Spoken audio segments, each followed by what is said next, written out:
প্রথম প্রশ্ন, টাকা নেওয়া যৌনকর্মী কি দাসীর মতো হালাল? দ্বিতীয় প্রশ্ন, কাঁচা ডিম কি পাক নাকি না পাক? কাপড়ে লাগলে কি নামাজ হবে? তৃতীয় প্রশ্ন, কোন স্বপ্নগুলো ছেলে সন্তান হওয়ার আলামত? চতুর্থ প্রশ্ন, কার সাথে কার বিয়ে হবে তা কি পূর্ব নির্ধারিত নাকি নিজের চেষ্টার উপর নির্ভরশীল? পঞ্চম প্রশ্ন, গাড়ির মধ্যে নামাজ পড়ার নিয়ম কি? আসসালামু আলাইকুম ওয়া রাহমাতুল্লাহি ওয়া বারাকাতুহু। আলহামদুলিল্লাহি ওয়াহদা ওয়াসসালাতু ওয়াসসালামু আলা মান লা নাবিয়্যা বা'দা। প্রিয় দর্শক, অত্যন্ত গুরুত্বপূর্ণ অনেক প্রশ্ন আমরা আপনাদের কাছ থেকে পেয়েছি। আজকের এই ভিডিওতে তন্মধ্য থেকে উল্লেখিত নির্বাচিত গুরুত্বপূর্ণ 5টি প্রশ্নের জবাব নিয়ে বিস্তারিত আলোচনা করবে ইনশাআল্লাহ। সুতরাং মনোযোগ সহকারে ভিডিওটি শেষ পর্যন্ত দেখুন। আর আপনার কোনো প্রশ্ন থাকলে অবশ্যই কমেন্টে লিখে যান, আমরা পরবর্তী ভিডিওতে জবাব দেওয়ার চেষ্টা করব ইনশাআল্লাহ।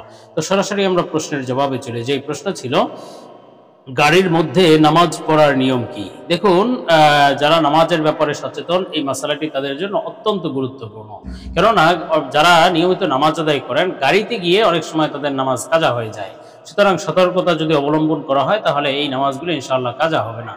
তো প্রথম কথা হলো, গাড়িতে যখন আমরা সফর করব তখন নামাজের ব্যাপারে খেয়াল রাখতে হবে যেন গাড়িতে নামাজের সময় অতিবাহিত হয়ে যাওয়ার সম্ভাবনা না থাকে। সফরটা আমরা এমনভাবে শুরু করব যেন নামাজ পড়ে গাড়িতে উঠতে পারি, আবার নেমে যেন নামাজ আদায় করতে পারি, মাঝখানে যেন নামাজ রক্ত না থাকে। তারপরেও যদি কোনোভাবে আপনার গাড়িতে বসে নামাজ পড়তে হয় অথবা গাড়ির এই সফরের সময়ের মধ্যে নামাজের রক্ত থাকে, তাহলে আপনি কিভাবে নামাজ আদায় করবেন? তো সেক্ষেত্রে প্রথম কথা হলো, আপনি এমন গাড়ি চুজ করবেন যেই গাড়িগুলোতে নামাজের সময় দেয়। অনেক কোম্পানি আছে যারা নামাজের সময় বিরতি দেয়, তো আপনি এই গাড়িগুলোতে সফর করবেন ইনশাআল্লাহ।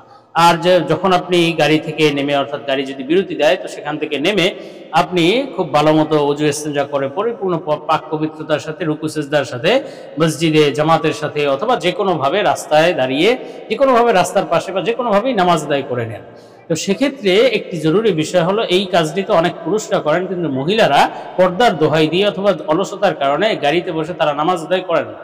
অথচ পুরুষদের যেভাবে নামাজ পড়া জরুরি, সফরের সময় মহিলাদেরও তো নামাজ পড়া জরুরি।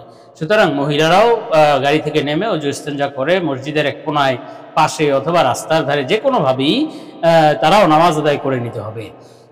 তো যাই হোক, নামাজ যেহেতু যদি গাড়ি থামে তাহলে তো নামাজ পড়বেন, কিন্তু যদি গাড়ি না থামে, অর্থাৎ আপনি ড্রাইভারকে বলেছেন, তারা নামাজের সময় দিল না, অথবা যে কোনোভাবে আপনার গাড়িতে বসেই নামাজ পড়তে হলো, তখন আপনি কি করবেন? তো তখন করণীয় হলো, আপনি গাড়িতে যদি সম্ভব হয় দাঁড়িয়ে রুকু সিজদার সাথে কিবলামুখী হয়ে নামাজ আদায় করবেন। কিন্তু যদি এটা সম্ভব না হয়, গাড়িতে যদি নামাজ আদায় করা, দাঁড়িয়ে নামাজ পড়া সম্ভব না হয়, তাহলে বসে বসে রুকু সিজদা দিয়ে পরিপূর্ণভাবে কিবলামুখী হয়ে নামাজ আদায় করবেন।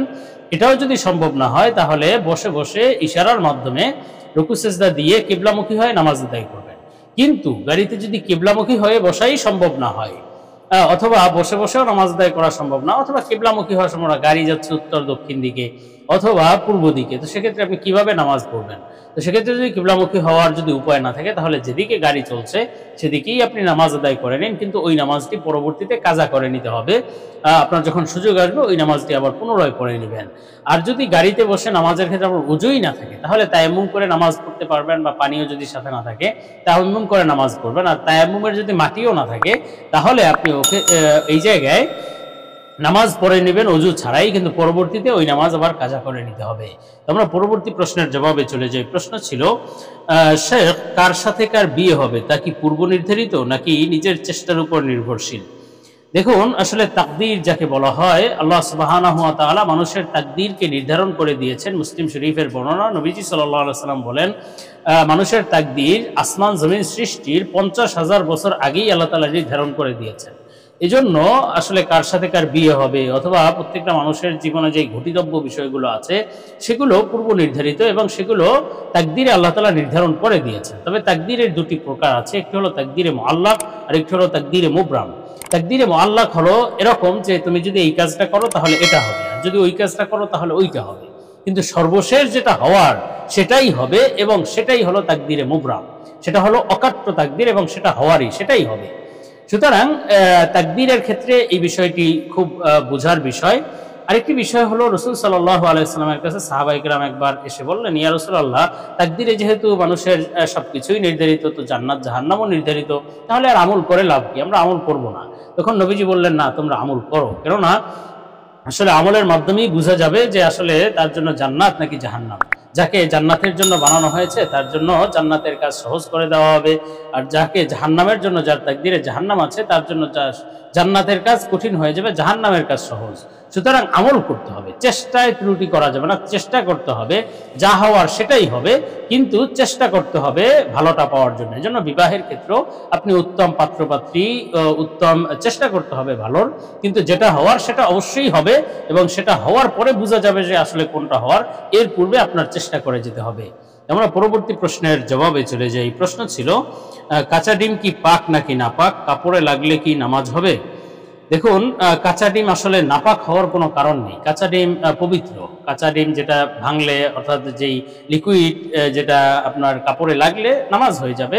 তবে এটা যেহেতু কিছুটা নোংরা মনে করা হয় অথবা ময়লা মনে করা হয়, তো ময়লা কাপড় চোপড় পরে যদিও নাপাক নয়, তারপরেও পরিষ্কার করেই নামাজ পড়া চাই, তবে পড়লে নামাজ হয়ে যাবে, কাঁচা ডিম নাপাক নয়। আমরা পরবর্তী প্রশ্নের জবাবে চলে যাই। প্রশ্ন ছিল, কোন স্বপ্ন দেখলে ছেলে সন্তান হওয়ার লক্ষণ? দেখুন, স্বপ্ন আল্লাহ সুবহানাহু ওয়া তাআলার পক্ষ থেকে বান্দাদের জন্য হাদিয়া এবং উপহার। আল্লাহ তাআলা স্বপ্নের মাধ্যমে বান্দাকে বিভিন্ন সময় বিভিন্ন বার্তা দিয়ে থাকেন, সুসংবাদের বার্তা, আবার কখনো সতর্ক বার্তা দেন। তো আজকে প্রশ্নের ভিত্তিতে আমরা এমন কিছু গুরুত্বপূর্ণ স্বপ্নের ব্যাখ্যা সম্পর্কে আলোচনা করছি, যেগুলো দেখলে বুঝতে হবে এটি ছেলে সন্তান লাভের আলামত, ছেলে সন্তান হবে ইনশাআল্লাহ। আলোচনা করব নির্ভরযোগ্য স্বপ্নের ব্যাখ্যার কিতাব আল্লামা ইমাম মুহাম্মদ ইবনে সিরিন রহমাতুল্লাহ আলাইহির তাবিরুর রুইয়া কিতাব থেকে। তো ইবনে সিরিন রহমাতুল্লাহ আলাইহি বলেছেন, স্বপ্নে যদি কোনো ব্যক্তি গরুর বাছুর দেখে, গরুর বাচ্চা দেখলো, তাহলে বুঝতে হবে এটি ছেলে সন্তান লাভের আলামত।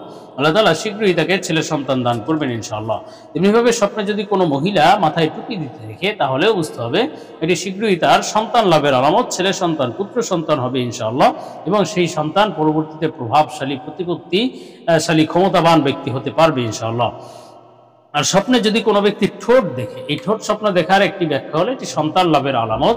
বিশেষভাবে স্বপ্নে যদি কেউ উপরের ঠোঁট দেখে, তাহলে পুত্র সন্তান লাভের আলামত, আর যদি কেউ নিচের ঠোঁট দেখে, তাহলে এটি কন্যা সন্তান লাভের আলামত। তেমনিভাবে স্বপ্নে যদি কোনো ব্যক্তি ডিম দেখে, অনেকগুলো ডিম তার কাছে আছে অথবা অনেক ডিম সে কিনেছে, এই ধরনের স্বপ্ন দেখলে এটিও পুত্র সন্তান বেশি হওয়ার আলামত। শীঘ্রই আল্লাহ তাআলা তাকে পুত্র সন্তান দান করবেন এবং তার বেশি সংখ্যক পুত্র সন্তান হবে ইনশাআল্লাহ। আমরা পরবর্তী প্রশ্নের জবাবে চলে যাই। প্রশ্ন ছিল, টাকা নেওয়া যৌনকর্মী কি দাসীর মতো হালাল? আস্তাগফিরুল্লাহ। টাকা নেওয়া যৌনকর্মী আর দাসীর মধ্যে আকাশ পাতাল ব্যবধান। টাকা নেওয়া যৌনকর্মী সে তো জেনাকারিনী, বেবিচারিনী। পক্ষান্তরে দাসী তারা হলো বৈধ, এবং মনিবের জন্য তাদের যে সম্পর্কটা, এটা সম্পূর্ণরূপে হালাল সম্পর্ক। আসলে ইসলাম পূর্ব যুগ থেকেই এই দাস দাসীর প্রচলন ছিল, এবং ইসলামও যৌক্তিক দৃষ্টিকোণ থেকেই এটাকে বৈধতা দিয়েছে। অনেকে বলে থাকে যে ইসলাম এই দাস দাসীর প্রথাকে কেন বৈধতা দিল? দেখুন, এক্ষেত্রে অত্যন্ত গুরুত্বপূর্ণ একটি বিষয় হলো যে যখন যুদ্ধ বিগ্রহ হয়, যুদ্ধ বিগ্রহের ক্ষেত্রে পরাজিত শক্তির কাছ থেকে যেই মানুষগুলো, যেই পুরুষ নারীরা হস্তগত হয়, তাদেরকে, পুরুষকে দাস বা দাস গোলাম বলা হয়, আর নারীদেরকে দাসী বা বাদী বলা হয়। তো এদেরকে যদি ছেড়ে দেওয়া হয়, তাহলে তো ফিতনা ফাসাদ আরো বাড়বে, শত্রুদের শত্রুতা আরো বাড়তে থাকবে। এজন্য এদেরকে ছাড়া সাধারণত হয় না।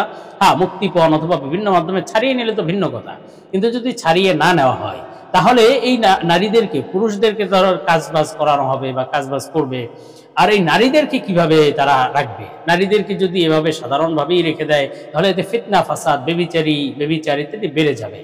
এজন্য তাদেরকে নিরাপত্তার স্বার্থে এবং ভরণ পোষণের জন্যই, মনিবের জন্য তাদের সম্পর্ককে বৈধতা দেওয়া হয়েছে। যেমন বিবাহের মাধ্যমে সম্পর্ক বৈধতা হয়, তেমনিভাবে দাসীর মালিক হওয়ার মাধ্যমে, সেটা যুদ্ধের পরে হতে পারে অথবা ক্রয় বিক্রয়ের মাধ্যমে হতে পারে। তো মোট কথা, এর মাধ্যমেও আপনার এই শারীরিক চাহিদা অথবা এই বিষয়টি বৈধতা দেওয়া হয়েছে। পক্ষান্তরে যৌনকর্মী তারা তো দাসী নয়, বা তাদের এই সম্পর্কও নয়। আবার অনেকে মনে করে যে কাজের মহিলা, তারা মনে হয় দাসী। না, কাজের মহিলা এসেও স্বাধীন, এবং ওই টাকা নেওয়া যৌনকর্মী তারাও স্বাধীন। সুতরাং এরা আর দাসী ভিন্ন জিনিস।